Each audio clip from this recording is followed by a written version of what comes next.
नवी मुंबईच्या डी.वाय. पाटील स्टेडियमवर आज महिला एकदिवसीय विश्वचषकाच्या फायनलचा थरार रंगणार आहे। फायनलमध्ये भारत आणि दक्षिण आफ्रिका संघ एकमेकांना भिडणार आहेत।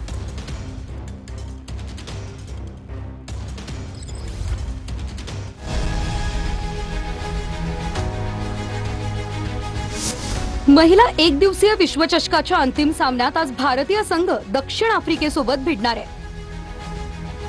नवी मुंबईमधल्या डी.वाय. पाटील स्टेडियम वरती हाय व्होल्टेज सामना रंगणार आहे। यापूर्वी ऑस्ट्रेलियाने 7 वेळा, इंग्लंडने 4 वेळा तर न्यूझीलंडने एकदा या विश्वचषकावर आपलं नाव कोरलंय। भारत आणि दक्षिण आफ्रिका पहिल्यांदाच अंतिम सामन्यात पोहोचल्यानं आता क्रिकेट जगताला नवा विश्वविजेता मिळणार आहे। भारतीय महिला संघाने तिसऱ्यांदा एक दिवसीय विश्वचषकाच्या अंतिम सामन्यात धडक दिली आहे। यापूर्वी भारताला 2005 साली ऑस्ट्रेलियाकडून तर 2017 मध्ये इंग्लंडकडून पराभव पत्करावा लागला होता।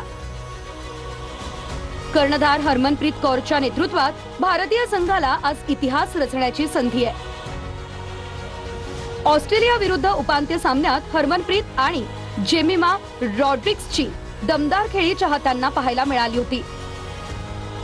आता पुन्हा एकदा भारतीय क्रिकेट चाहत्यांना टीम इंडियाकडून उत्कृष्ट खेळाची अपेक्षा आहे। दरम्यान विश्वचषकाच्या साखळी सामन्यात भारताला दक्षिण आफ्रिकेकडून पराभवाचा सामना करावा लागला होता। त्यामुळे भारतीय महिला संघाला विश्वचषक जिंकण्यात दक्षिण आफ्रिकेचे कडवे आव्हान हे असणार आहे। Bureau report, TV9 Marathi.